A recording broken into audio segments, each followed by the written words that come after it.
आणून काही चांगलं चुंगलं थोडंच खायला मिळते नाही ना. आणि ह्या ब्राह्मणाच्या बाईंना चांगलं चुंगलं तळे वळे मिष्टान्न हो. आणि मग त्याच्याकडे न पाहता ते सर्व अन्न त्या ठिकाणी खाल्लं, जेवून तृप्त झाले आणि मग म्हणले वागा आता तू म्हणजे खूप दिवसानं इथं त्रास द्यालास ह्या गावाला, हा आता बघू दोन दोन हात. हा एक लात मारली त्या हा बकासुराला, राग आला बकासुराला आणि मोठमोठे त्या ठिकाणी झाड पाषाण एका मागे एक भीमदादाच्या अंगावर वर्षाव करू लागला. सहस्र वृक्ष उपडिले राक्षसे भीमावरी टाकिले परी जैसे रावते न गणिले पुष्पभार टाकिता. आय रावती शब्द आहे बरं का ते. जन्मजय राजाला वैशंपायन ऋषी कथा सांगायले. ऐक म्हणले जन्मजय, हे पूर्वज तुझे कोण भीमदादा आणि त्यांनी कसे युद्ध केलेले त्याबद्दल सांगतो. सहस्रावरी हजारो झाड एका मागे एक भीमदादाच्या अंगावर वर्षाव तो करू लागला.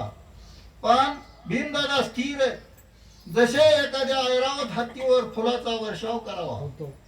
काय वाटेल त्याच्या जीवाला, काहीच वाटणार नाही ना, म्हणजे ना माहिती. त्याप्रमाणे भीमदादा आलेले झाड अंगावर पडू लागले, त्याच्याकडे बघू लागले. ऐका मग वाम हस्ते केस धरोनी कटी प्रदेशी सवे हस्त देवोनी माझ मोडिता ते क्षणी हक्का मारी बकासुरे. मग काय केलं त्या ठिकाणी, त्याचे आलेले सर्व झाड अंगावर येऊन पडू लागले पण सोसले आणि मग काय केलं, एका हातानं त्याचे डोक्याचे केस धरले आणि धरून त्या ठिकाणी कटीवर म्हणलं ना, कटीवर म्हणजे कमरेवर पाय दिला आणि पाय देऊन असं त्या ठिकाणी त्याला पिळलं. अहो नाईलाज झाला त्या राक्षसाचा. हाका देऊ लागला, धावा धावा, कोणी वाचवा, कोण येतंय, तूच त्या ठिकाणी सर्वाला त्या ठिकाणी त्रास दिलाय आणि आता तुला निर्वाणी कोण येईल. मोठ्यानं आरुळ्या ठोकू लागला. विनायके खंडीला दंत सुख की गज गोमुडी सुदंड देख तैसा दुखंड केला बक प्राण गेला निघोनिया.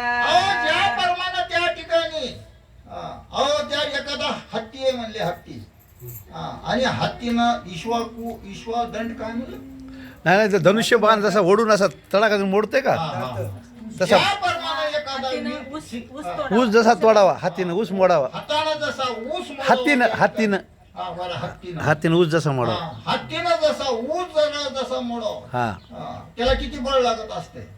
त्याप्रमाणे भीमदादानं तो जे बका आहे कडकड कडकड कड त्याचे त्या ठिकाणी हाडच मोडले आणि हाड मोडले, कमरापासून दोईकड दोन केला, चिरकला, आरुळ्या देऊ लागला, गट प्राण झाला. अस्ति झाले चुरण बाहेर पडले उभय नयन बकसैना प्राण दान भीमा पाशी मागे ते धवा. भीमदादाच्या समोर त्याचा टिकाव लागला नाही. त्याचे जे हाड त्या ठिकाणी सर्व चूर्ण झाल्या, शरीर त्या ठिकाणी सर्व खिळखिळ झालं, डोळे बाहेर पडले, जोऱ्यात आरुळ्या ठोकू लागला. बक भीमदादाला जीवदान दे म्हणू लागला, वाचव म्हणू लागला. अशी त्याची त्या ठीकाणी अवस्था झाली. भीम मने मनुष्य भक्षिता बकायशे मारीन तत्वता तो ते म्हणती यावरी आता सर्वताही भक्षू. त्या ठिकाणी भीमदादा म्हणणारे आजपर्यंत तू ह्या गावामधले मानव भक्षिलेस ना, आणि आता तू मला जीवदान मागतो. तुला कळालं नाही का होय रे, आजपर्यंत प्रत्येक घरचं एक माणूस खात होता ना तो. 60 खंडे अन्न, 2 हलगट, माजलेले बकऱ्याचे खांड दररोज त्यांनी कुठून आणायचं रे. त्रास त्या ठिकाणी अनावर झाला त्या ठिकाणी, म्हणून तुझा संवार करण्यासाठी मी आलेलो आहे. आता कसा जीवदान देईल तुला ऐका. करुणी क्रिया प्रमाण व्रत धरिती भय करून मनुष्याची मैत्री साधून नगरात हिंडू लागले. अरे म्हणले त्या ठिकाणी त्या जे गाव आहे ग्राम जे आहे त्यांनी म्हणले नियमोनी क्रियाक्रम दररोजचा नियम आहे ना त्यांचा, आणि नियम असून त्यांनी सर्व तुझ्या नियमाची पूर्तता केले. आणि ज्याच्यावर बारी आली त्या ठिकाणी गावामध्ये हिंडत होते ना दुःखानं. बरं ठीक आहे माणसाचं ठीक आहे, पण एवढी सामुग्री शिदा सामुग्री काही असणार आहे का सगळ्याच्या घरी? मग आता एवढी शिदा सामुग्री 2 हलगटायचे पैसे म्हणू आपण, एवढ्या बकऱ्याचे पैसे म्हणू, एवढी हे मिष्टान्न बनवायचे त्याचा शिद्याचे आपण त्या ठिकाणी पैसे म्हणू, एवढी त्या ठिकाणी तयारी करून लोक तुझी पूर्तता करीत होते. आणि एवढा त्रास तू या लोकांना दिला असे भीमदादा बोलू लागले. बकासुराचे नवद्वारी रक्त वाहत पृथ्वीवरी प्रेत ओढून एक चक्र नगरी महाद्वारी टाकले. असं ते जे बकासूर आहे त्याची अशी दशा केली, त्याच्या शरीरामधले जे 9 द्वार सांगितले ना, 9 द्वारामधून त्याच्या रक्त व्हावं लागलं. आणि मेलेलं प्रेत आहे ते, आणि ते किती दूर 2 कोसा होतं म्हणा त्याचं ते वन राहत होता तो. तिथून वडीत वडीत वडीत वडीत भीमदादा घेऊन आले. आणि ते जे एक चक्र नगर आहे त्याची जी वेस आहे त्या वेशीच्या त्या ठिकाणी जवळ आणून टाकून दिलं. ऐका पुढे. भीमे करपाद प्रक्षालून त्रिपदेचा जप करून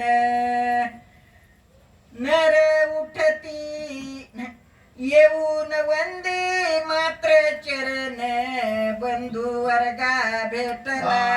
एवढा त्या ठिकाणी त्या बकासुराचा वध केला आणि ती जी गावावर जे दहशत होती ती मिटवून टाकले.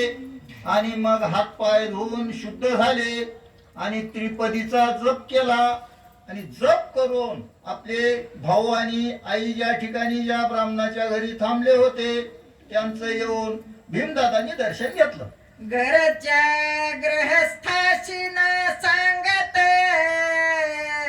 कोठे स्वामी प्रगट नेदी मात तो झाला प्रभात नारी नर उठती. हे गावबा हे सिद्धर स्वामी सांगतात.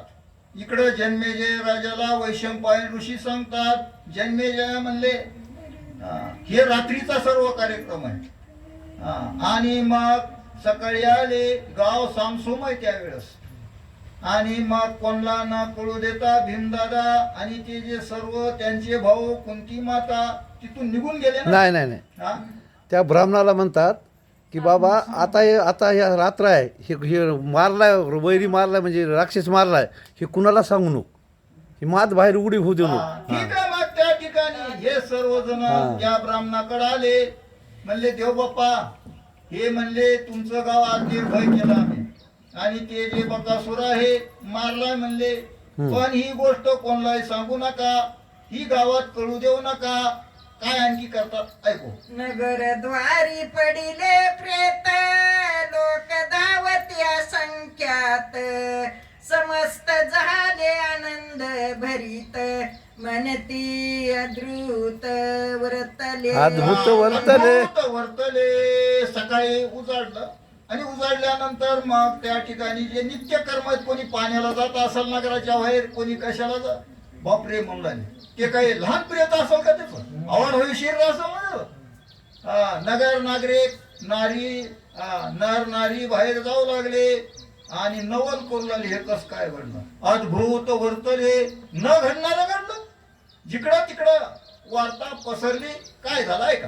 कोणी मारिला निशाचार बोले एक चक्रीचा नरपवर त्या ज्याची पाळी त्यास विचार कैसा झाला पुसावा. जिकडं तिकडं वार्ता पसरली बकासूर मारला